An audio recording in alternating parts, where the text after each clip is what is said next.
안녕하세요. MBN B뉴스 김동환입니다. 안녕하십니까. 추희정입니다. 오늘도 다양한 크립토 이슈들 함께 살펴보겠습니다. 먼저 크립토 이슈 첫 번째 시간에는 디지털 자산 시장 주요 이슈 함께 살펴보도록 하겠습니다.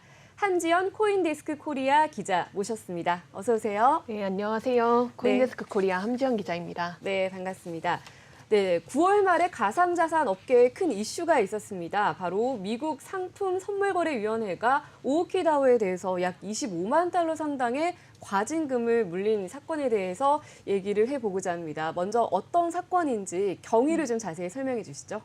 CFTC는 가상자산 마진 트레이딩 업체 B0X가 CFTC의 선물 거래 중개 업체 FCM으로 등록하지 않고 운영한 점을 문제 삼았습니다. CFTC 규제에 따르면 파생 상품을 취급하려는 업체는 CFTC의 FCM으로 등록해야 합니다. 네. 그런데 B0X는 CFTC 규제를 어긴 데다 자금 세탁 방지 AML 의무도 시행하지 않았습니다. 이에 CFTC는 B0X를 은행 비밀 보호법 BSA 위반 혐의로 검찰에 고소까지 했습니다. 오키다오는 B0X에서 파생된 조직입니다. CFTC는 오키다오가 B0X와 똑같은 프로토콜을 쓰는 데다 사실상 B0X가 오키다오를 운영한다고 판단해 B0X가 이제 형태만 바꾼 다오를 형태만 바꾼 것으로 보고 똑같은 조치를 취했습니다. 네, 이거가 이번에 이제 미국 상품 선물거래위원회 CFTC가 이런 행동을 취한 게 이번은 처음이 아닌 것으로 알고 있는데 맞나요? 네, 그렇습니다. CFTC는 이미 2021년 8월 가상자산 거래소 비트맥스가 FCM으로 등록하지 않은 채 파생 상품을 제공했다는 이유로 1억 달러의 과징금을 부과한 바 있습니다. 네. 사실 이거 시작은 2020년 10월인데요. 2020년 10월 CFTC는 비트맥스가 AML과 고객 본인 인증 KYC를 이제 진행하지 않았다는 이유로 은행 비밀보호법을 위반했다고 판단해 아서 헤이즈와 사무엘 리드 등 공동 창업자 3명을 연방법원에 고소한 바 있습니다. 네. 결국 연방법원도 이제 공동 창업자에게 각각 1,000만 달러 상당의 벌금을 부과했습니다. 네, 이번 이 오키다오 사태에 대해서 조금 더 자세하게 들여보기 전에 다오라는 것의 개념을 좀 짚어보고 갈 필요가 있을 것 같습니다. 네, 다오는 Decentralized Autonomous Organization의 약자로 네. 탈중앙화 자유조직을 의미합니다. 네. 이더리움 창시자 비탈릭 부테린이 2013년 작성한 이더리움 백서에 처음 등장하는 개념입니다. 이더리움 백서에서는 다오를 구성원 3분의 2가 동의해야만 설계 코드를 변경할 수 있는 가상의 법인 Virtual Entity로 소개하고 있습니다. 네. 블록체인을 토대로 구성된 조직으로서 중개인 없이 스마트 컨트랙트를 활용해 투표와 보상을 제공합니다. 자발성과 익명성이 보장되는데요. 일단 대표자가 직원에게 지시를 내리는 방식이 아니라 구성원들이 자발적으로 활동을 하고 네. 자신의 이름과 얼굴을 공개하지 않고 이제 아이디나 프로필 사진으로 활동할 수 있어서 익명성의 조직이 있기도 합니다.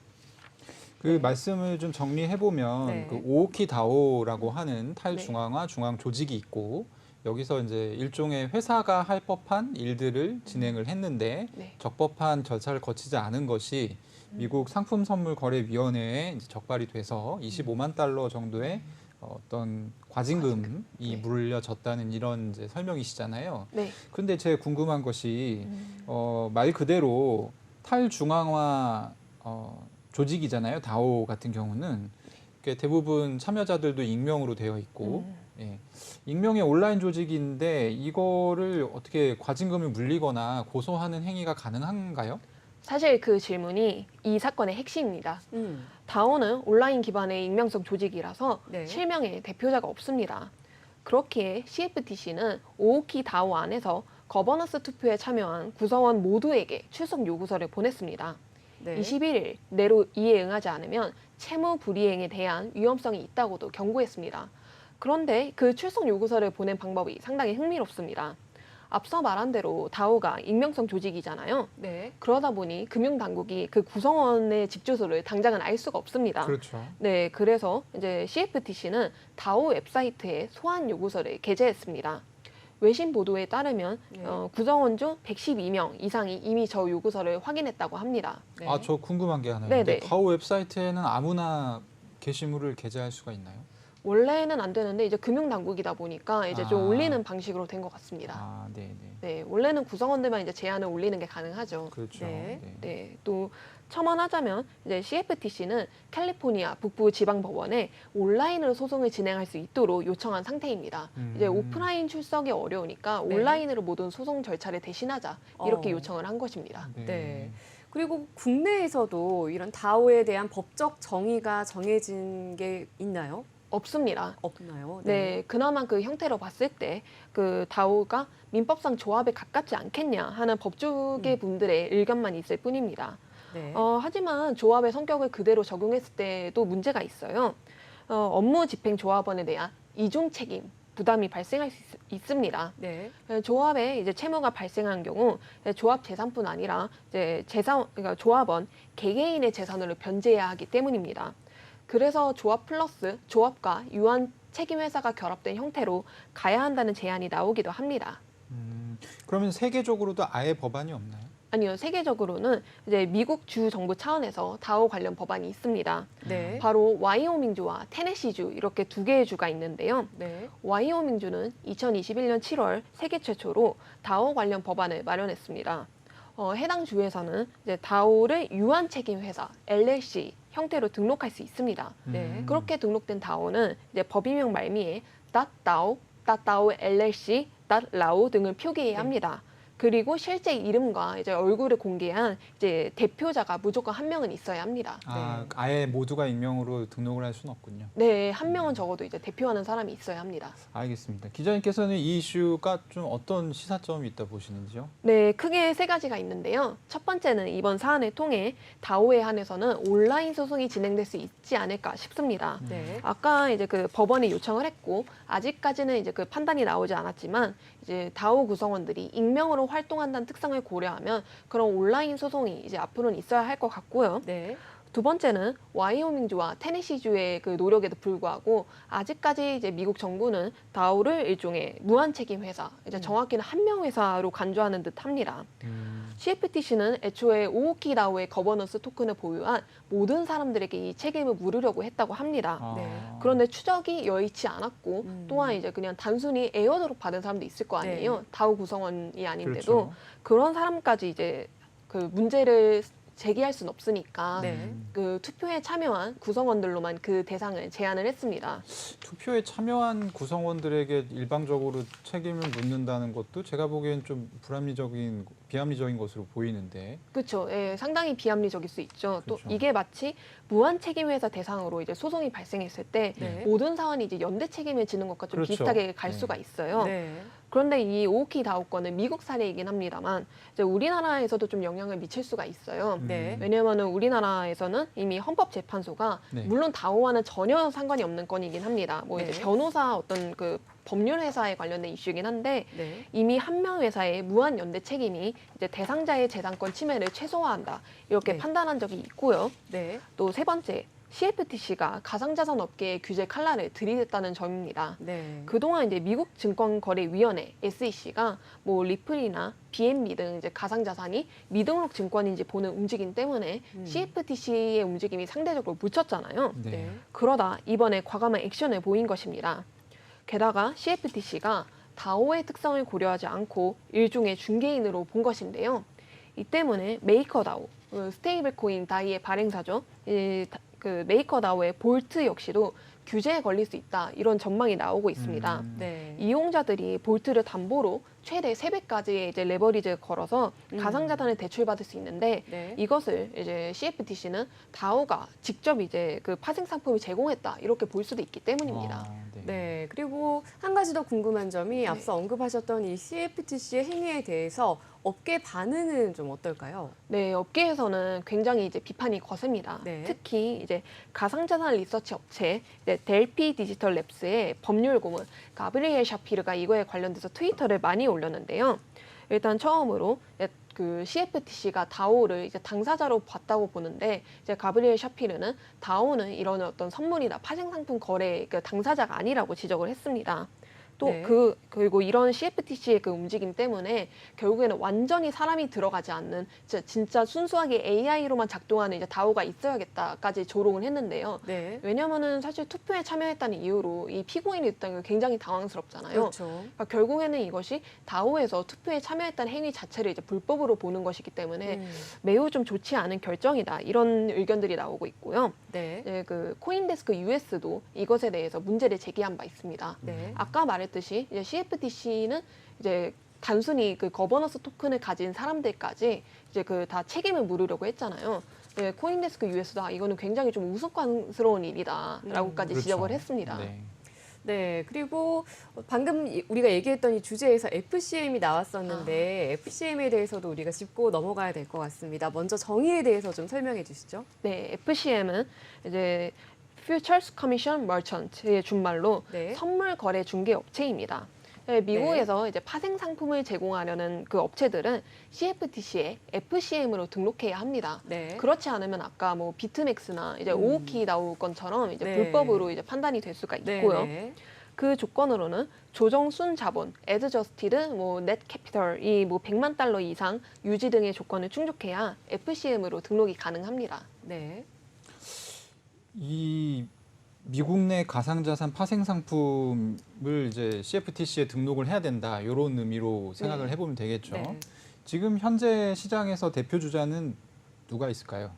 이 파생 상품 대표 주자 말씀하시는 거죠? 네. 네, 이 파생 상품의 대표 주자로는 글로벌 가상자산 거래소 FTX가 있습니다.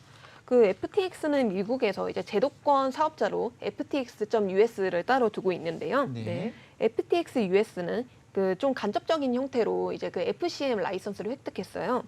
2021년 레저 X라는 이제 파생 상품 업체를 인수를 했는데 그 레저 X가 2020년 FCM 라이선스를 획득을 했습니다. 네. 그 FTX가 2021년 레저 X를 인수하면서 사실상 FCM으로 된 것이고요. 네. 또 FTX UX는 지난 4월 이제 선물 거래 중개국을 거치지 않고 직접 파생 상품을 제공하겠다는 의지도 내비쳤는데요. 네, CFTC에 파생 상품 청산소 DCO 라이선스를 신청을 한 것입니다. 네. 네, CME 그룹은 이미 이 라이선스가 있는데요. 음. 이제 만약에 승인이 된다면 FTX는 제3자를 끼지 않고 네. 직접 이제 파생 상품 제공부터 이제 청산까지 모든 것을 다 할 수가 있습니다. 이게 크립토 투자자들 입장에서는 FTX를 통해서 조금 이제 크립토 선물 파생 상품 거래를 해오고 있었는데 네. 사실 지금 이제 레거시 금융을 하던 어떤 기업들도 이 시장에 들어오고 있는 것으로 알고 있거든요. 방금 대표적으로 말씀하신 뭐 CME 그룹이라든지 네. 이런 그룹들이 들어오려는 움직임들이 좀 가시화되고 있는데 관련해서 좀 더 설명을 말씀해 주신다면. 네. 월스트리트 저널에 따르면 이제 CME 그룹이 고객에게 직접 이제 가상자산 파생 상품을 제공하기 위해 FCM 등록을 검토 중인 것으로 이제 보도했습니다. CME 그룹은 아시다시피 세계 최초의 이제 선물 거래소인데요. 그동안 CME 그룹은 이제 거래소로서 이제 선물 거래 중개국을 거쳐 파생 상품 거래를 지원해 왔습니다. 네. 네, 만약 이제 CFTC가 이 FCM 등록을 이제 승인을 하면 네. 중개인 없이 CME 그룹이 직접 파생 상품을 제공할 수 있게 됩니다. 네. 이에 어드밴티지 퓨처스 최고 경영자 조세프 기나는 CME의 이번 FCM 등록 움직임이 향후 파생 상품 업계 판도를 바꿀 것이다 이렇게 전망을 했고요. 네. 또한 크레이크 피롱 휴스턴 대학교 교수도 CFTC가 CME 그룹에 이제 신청을 승인한다면 미국 파생 상품 시장에서 CME와 FTX 간 경쟁 관계가 성립할 수 있다고 밝혔습니다. 네. 그리고 미국의 다른 금융기관들도 관심을 보일 수 있을 것 같아요. 어떤가요? 안타깝게도 네. 안타깝게도 5월 테라 사태 이후에 이제 음. 국내외 금융권이 좀 소극적으로 변하긴 했습니다. 그렇죠. 네. 아무래도 네. 국제 정세를 무시할 수 없을 것 같긴 해요. 그렇죠. 네. 예, 국내한 금융사도 이제 가상자산 수탁 범위를 이제 올해 상반기 안으로 출범시킬 계획이었으나 네. 테라 사태 이후에 무기한 잠정 연기되고 말았습니다. 또 JP모건도 움직임이 달라졌습니다. 네. 지난해까지는 이제 비트코인 펀드 출시 계획을 밝혔었는데요. 음. 근데 한동안 이제 잠잠하던 제이미 다이먼 JP모건 체이스 회장 겸 CEO는 비트코인을 포함한 가상자산은 폰지 사기라고 또다시 비판하기 시작했습니다. 네. 하지만 그럼에도 관심들은 있습니다. 세계 1위 자산운용사 블랙록은 지난달 말 블록체인 가상자산 기업에 투자할 수 있는 ETF를 출시했습니다. 네. 그 ETF 포트폴리오 중 75%는 채굴업체나 거래소, 그리고 25%는 이제 반도체나 이제 결제 기업으로 구성이 됐고요. 또한 제가 이제 6월에 미국 오스틴으로 이제 출장을 갔었는데요. 코인데스크 US 주최 컨센서스 행사에서 미국 대형 은행 관계자를 만났습니다. 해당 관계자는 미국 은행들이 모두 거의 CEO 직속으로 가상자산 전략팀을 두고 있다면서 본인도 어떤 프로젝트가 좋고 이런 것을 선별하기 위해서 공부 차원에서 행사에 왔다고 말한 바 있습니다. 네, 그렇군요. 계속해서 다음 주제로 한번 넘어가 보겠습니다. 최근 이 디지털 자산 대출 업체인 셀시어스 이슈가 있었잖아요. 네. 먼저 어떤 이슈가 있었는지 좀 자세히 설명해 주세요. 네, 파이낸셜 타임즈 보도에 따르면 이제 셀시어스 전 CEO이자 창립자인 알렉스 마신스키가 네. 지난 5월 약 1,000만 달러를 인출한 것으로 알려졌습니다.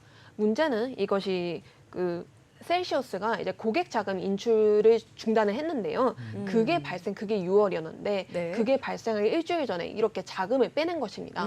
일각에서는 이게 모럴 해저드가 아니냐고 볼 그렇죠. 수도 있는 부분이죠. 그런데 알렉스 이제 마신스키 측 대변인은 네. 그렇게 인출한 자금의 상당 부분을 주세와 연방세를 내는데 사용했다며 그 모럴 해저드를 부인을 했고요. 네. 이후 마신스키와 그의 가족들이 셀시어스에 넣은 4,400만 달러는 그대로 동결을 했으며 이를 채권자 위원회에도 공개했다고 해명을 했습니다. 네, 참고로 알렉스 마신스키는 파산에 대한 책임을 지고 9월 27일 CEO직에서 사임을 했습니다. 일단 이 파산이라는 거는 이 기업에 돈이 다 떨어졌을 때, 더 이상 뭐 회생의 가능성이 없을 때 네. 이제 밟게 되는 절차인데, 셀시어스는 이 파산 신청은 어쩌다가 진행이 된 것인가요? 네, 좀 이 파산 그 절차를 얘기하기에 앞서 그 ST 이더에 대한 설명을 먼저 해야 할 것 같습니다. 그러니까 이더리움 2.0이 이제 이더리움이 업데이트를 하면서 이제 합의 알고리즘이 작업 증명에서 이제 지분 증명으로 변하고 있는데요. 그러면서 스테이킹을 지원을 하고 있습니다. 그런데 이더리움 2.0의 스테이킹된 이더리움은 이제 상하이 업그레이드가 완료된 후에야 이제 되찾을 수 있습니다. 그렇죠. 아마 이제 5에서 6개월 후로 이제 그 완료 시점이 예상이 되고 있는데요. 그런데 그동안은 아무리 이더리움 가격이 하락해도 그 이더리움을 이제 되찾을 수가 없습니다. 살 수가 네. 없죠. 찾을 그렇죠. 수가 찾을 없으니까. 수가 없죠. 네. 그래서 나온 게 이 ST 이더인데요. 리도 파이낸스라는 디파이 업체는 이 1 이더를 스테이킹하면 그 증표처럼 1 ST 이더를 지급했습니다. 약간 일종의 어음과 어음이죠. 그렇죠. 네. 좀 유사해 보이는데요. 네. 왜냐하면 이더리움 2.0 업데이트가 완료되면 그 ST 이더를 이더리움으로 교환 가능한 데다 그 ST 이더는 당장 시장에서 이제 처분이 가능했기 때문입니다. 그런데 여기서 이제 에이브라는 다른 업체가 등장을 해요. 네. ST 이더를 다른 디파이 프로토콜 에이브에 맡기고 이를 담보로 이더리움을 대출받고 또 네. 이거를 또 맡겨서 ST 이더로 바꾸고 이런 식으로 최대 3배 레버리지 효과를 낼 수가 있었습니다. 그렇죠. 네, 셀시어스가 바로 그 중복 담보 이자 농사를 지었던 것입니다. 근데 문제는 이제 테라 사태 이후 6월 초에 이제 시작이 됐습니다. 네. ST 이더와 이더리움 간 이제 가격 격차가 이제 벌어지기 시작을 했는데요. 이제 알라메다 리서치, 아까 얘기한 그 FTX와도 관련이 깊은 이제 투자사인데 네. 알라메다 리서치가 ST 이더를 전량 매도한 것으로 알려졌습니다.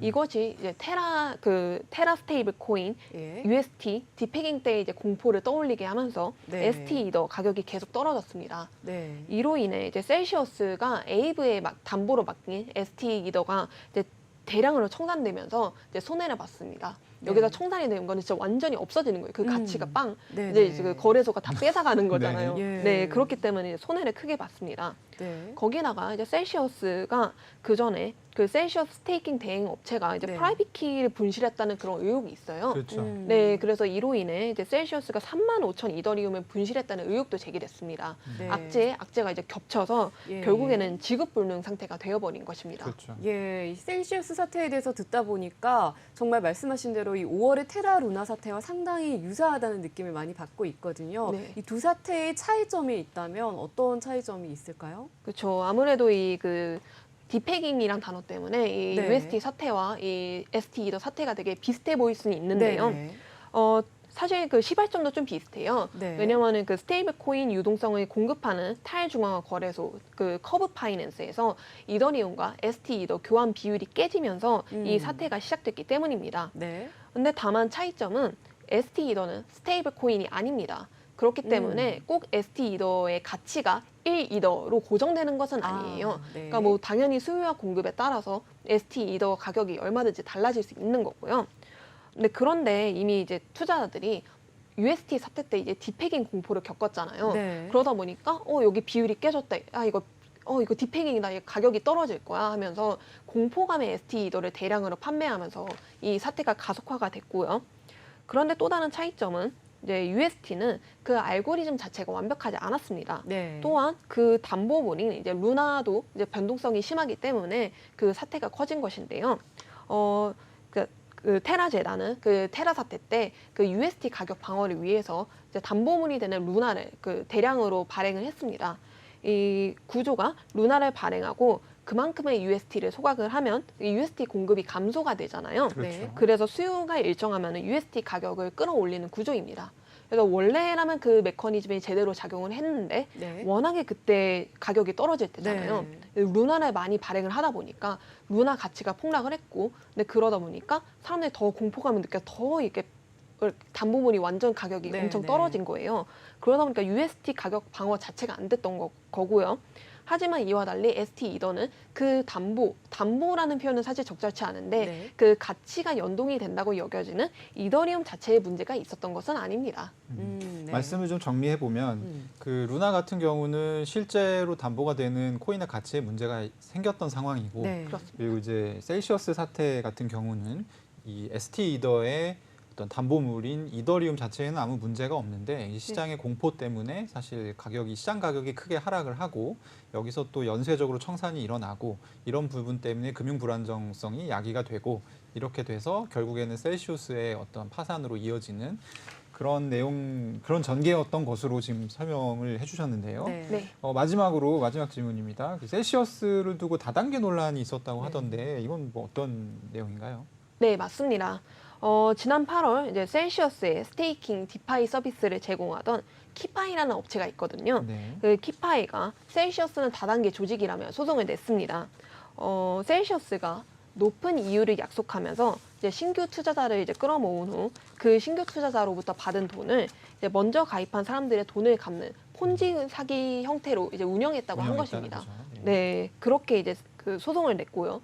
그런데 셀시어스는 오히려 키파이 측이 자기네 그런 스테이킹을 대행하면서 횡령을 저질렀다고 이렇게 보고 있습니다. 네. 키파이 측이 이제 셀시어스 지갑에서 수백만 달러 상당의 코인을 훔친 후 이를 자신들의 지갑으로 보냈을 뿐 아니라 이걸로 뭐 NFT도 사고 다른 데 투자도 하고 이런 식으로 빼돌렸다는 식으로 맞소송을 낸 상태입니다. 셀시우스가 원래 상당히 그 주목받는 C파이 업체였는데 역시 또 잘 되던 집도 망하니까 이런저런 잡음들이 나오는 것 같습니다. 네.